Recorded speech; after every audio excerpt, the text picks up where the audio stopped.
This is a 2025 Nissan Rogue Platinum with all-wheel drive.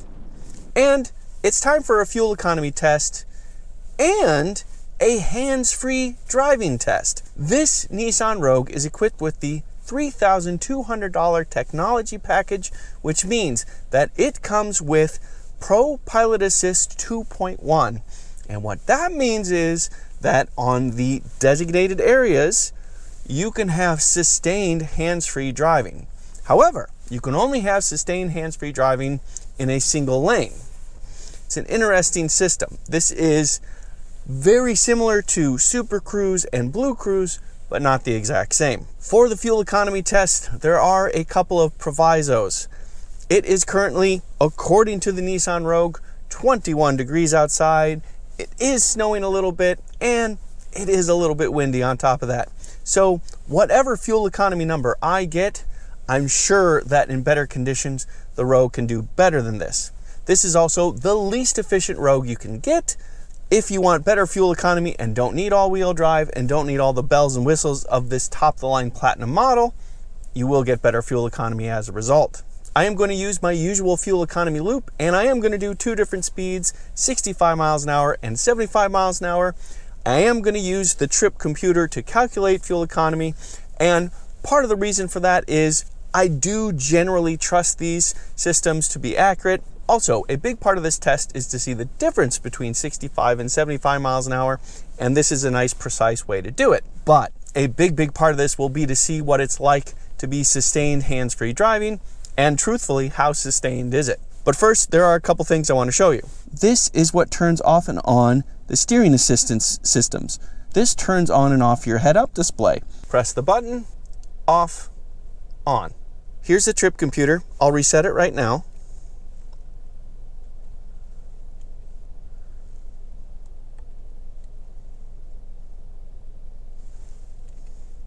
And there we go. And I will reset it once more right before I leave. But there's also another thing to show you. If I turn this dial right here, it switches to this view, which shows you immediate fuel economy along with the trip average. So I'll look at that sometimes as well.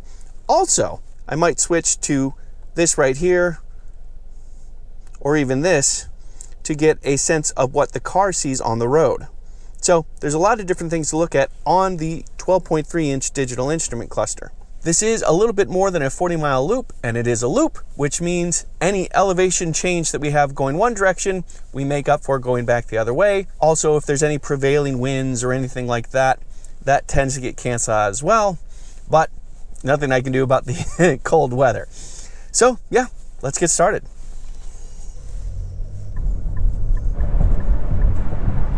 Okay. Cruise control is on and set to 65 miles an hour, and the steering assist is now on. ProPilot Assist is on, but we do not yet. ProPilot Assist is green, so that means that ProPilot Assist is on, steering assist is on, but it's not sustained hands-free just yet. And I'm going to keep my hands up. Yep. Just takes a few seconds to get the warning to get your hands back on the wheel, but I'm anticipating that the full ProPilot Assist 2.1 will come back on quite soon. Okay, now we have a full 3 lanes of assistance showing right there, which is nice. And now we have gone blue, which means ProPilot Assist 2.1 is on. I am fully hands-free. Now that I am sustained hands-free, this is a good time to tell you just a little bit more about the 2025 Rogue.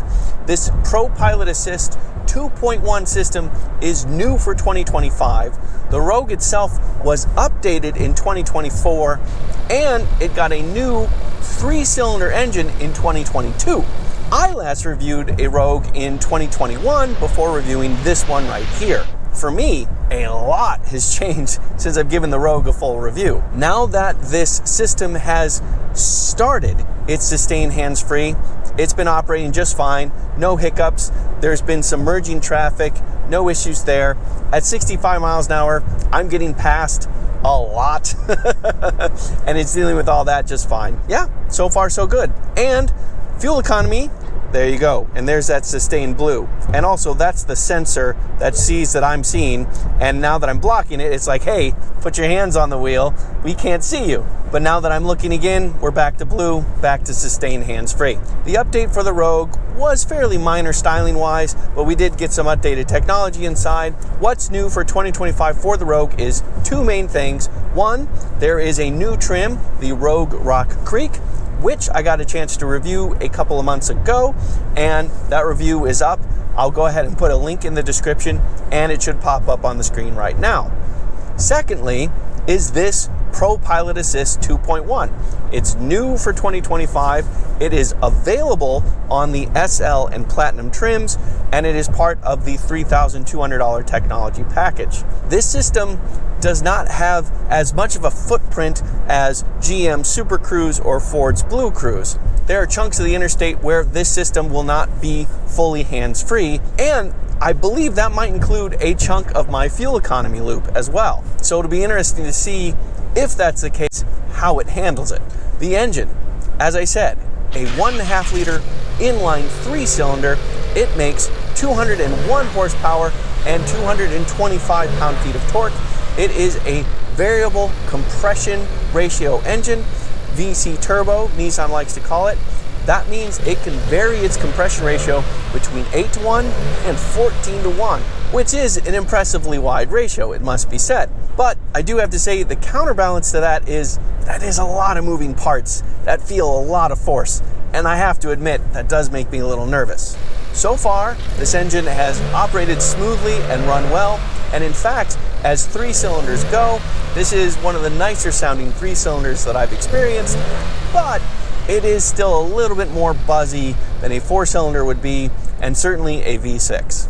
Because I'm in a Platinum trim, I also have heated seats, heated steering wheel, the 12.3-inch center display, and that includes wireless Apple CarPlay, wireless Android Auto, Google built-in, and frankly, all the luxuries I would ever want. I'm also sitting on a nice semi-aniline leather surface, and I have a panoramic moonroof on top of that. Cabin isolation is pretty good. Definitely competitive for a mainstream SUV, a compact crossover SUV. That means that you can hear some wind noise and you can hear some road noise come through, but it is quiet enough to carry a conversation without much trouble. Also, it is a good compromise between ride and handling. It's certainly not under-damped or floaty, but it definitely otherwise leans on the ride side of things, plenty compliant to go over bumps and lumps on the road without any trouble. We're now approaching 10 miles on the road, and we've inched up to just under 28 miles to the gallon, and I'm going to show you the other screen that you can see on the center display. Rotate that style here. And we dropped just a little bit to 27.7, but you can see that we are currently beating it right now with that bar that's going around. We are getting some wind. I think that's a big part of it. So a little bit more than 10 miles in, still hands-free. Everything's operating fine. Okay, we are about 2/3 the way through the outward bound part of the loop, and we have lost the full hands-free driving. It says Google HD Maps under maintenance, and pulled the blue and said, please put your hands on the wheel. It was unremarkable, stress-free, no problem. I still have all the steering assistance, everything like that, but if I take my hands off my wheel and I keep the hands off the wheel, I will pretty quickly get a warning. There it is. So that means theoretically about 1/3 of the way back, I'll get HD Maps, Google HD Maps again, and I'll get hands-free again. Interesting to see that here we are on a major highway, and it only works some of the time. When it did work, it seemed to work pretty well. And considering the cold weather and the, like I said, above average windy conditions, we're doing okay. 28.2 miles to the gallon so far.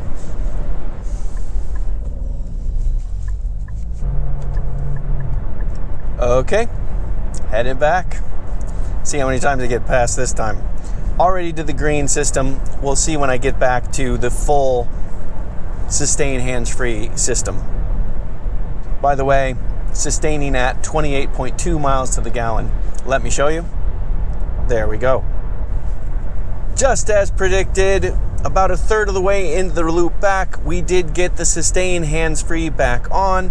So the screen is once again blue. It's also blue up on the head-up display, and I can do this. So that is interesting to see. We have less complete coverage than we would on other systems, but it operates well when it does work, and it's easy to transition one way to the next.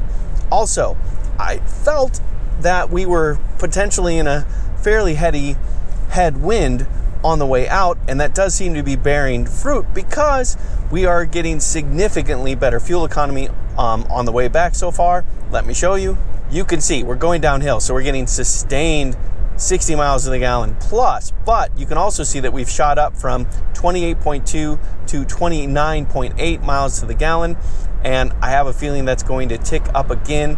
The official EPA fuel economy for the Rogue is 34 miles to the gallon, and there we are over 30. Again, in this cold weather, it's going to be a bit more of a challenge, but considering that we now have a bit of a tailwind, I think we'll get closer.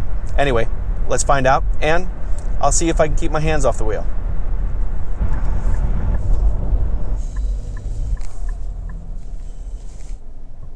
Okay, I have completed the first leg, and once I got the hands-free driving back, it generally stayed on. However, it is a little bit sensitive, I have to say. So it's pretty quick. If it doesn't see you looking up, it's pretty quick to shut down and basically yell at you for not looking up. And also changing lanes, that shuts it off. So it's a pretty sensitive, pretty persnickety system, I have to say, certainly compared to Super Cruise, also compared to Blue Cruise. But I did get vastly better fuel economy on the way back.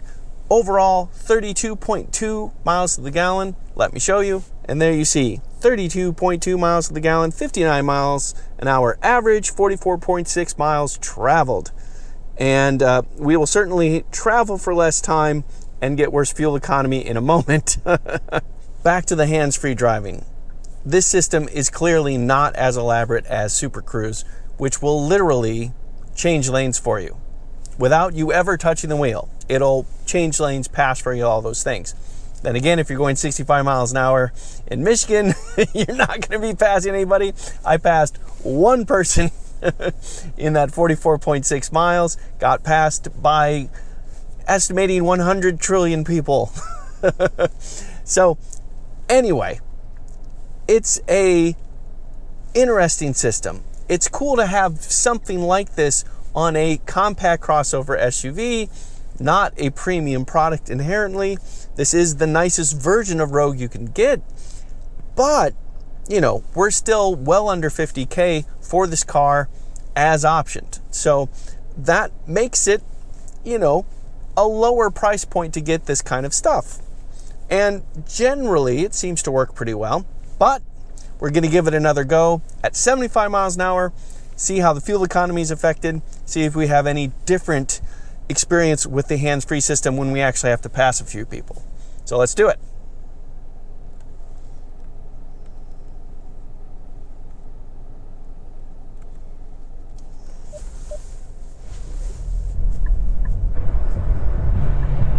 Okay, cruise control is set to 75 miles an hour. We have all but the sustain hands-free system working. That'll probably kick on soon. See how it goes. Approaching the halfway mark / turnaround point at 75 miles an hour. Does feel like we're in a headwind again, and we are about 2.5 miles to the gallon worse than we were at 65 miles an hour at this point. Currently at 26.1 miles per gallon, as you can see right there.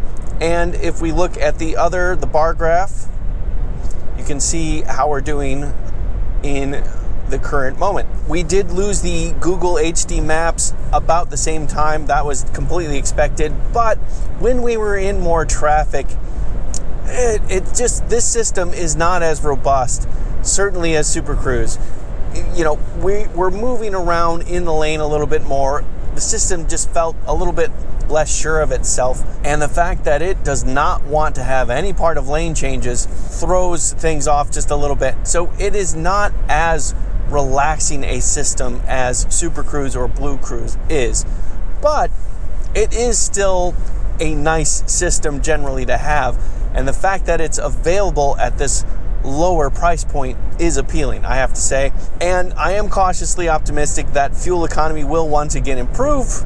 We will see by how much.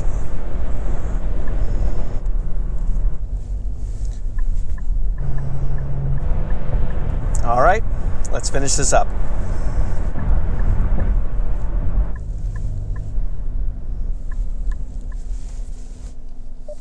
Okay, second loop is done, and we got 28.6 miles to the gallon, a fair amount less. It didn't seem like we got as much benefit on the loop back with the tailwind or anything like that, but let me show you the stats real quick. As you can see, we averaged 65 miles an hour, and it took a lot less time. This fuel economy is decisively less than the EPA suggests, but again, look up, 23 degrees outside, and like I said, a little bit windy, so far from ideal weather conditions as well. Real quick, I did also do this in the auto drive mode. I might have gotten slightly better fuel economy had I done it in the eco drive mode. That does slow down the throttle map just a little bit, but when you're doing steady state driving, I don't think that makes much of a difference. You know, the vast majority of what eco driving modes do is slow down the throttle map, meaning the less throttle you actually get when you press the throttle a certain amount. In regards to ProPilot Assist 2.1, this is a clever system, and it's really nice to have it available on a compact crossover SUV like this, but the execution of it is not the same as Super Cruise. It's not the same as Blue Cruise. Those systems tend to be rock solid in getting you in the center of the lane and guiding the car as needed. This one, you feel the car sloshing around a little bit in the lane, just a little bit more. And it's more sensitive to need you to take over in situations that you wouldn't quite expect. So it is not as complete, as robust a system. But at the same time, there were several long chunks where I never put my hands on the wheel. I had folded or whatever. I could grab my iced tea easily enough. Yes, even in 23-degree weather, I have iced tea. That's the ice. And it's delicious. So even though it's not Super Cruise, it's also very, very cool that it is a different way forward, another way to have a system like this, and, you know, to gain a lot of advantage from it.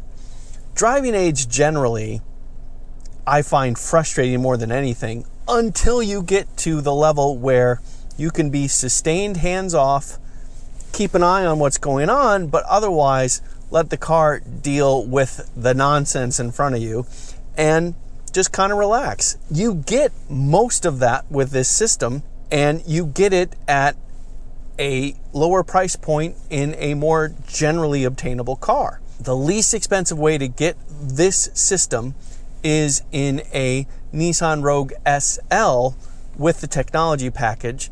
I'll go ahead and put the price up on the screen for you to see right there.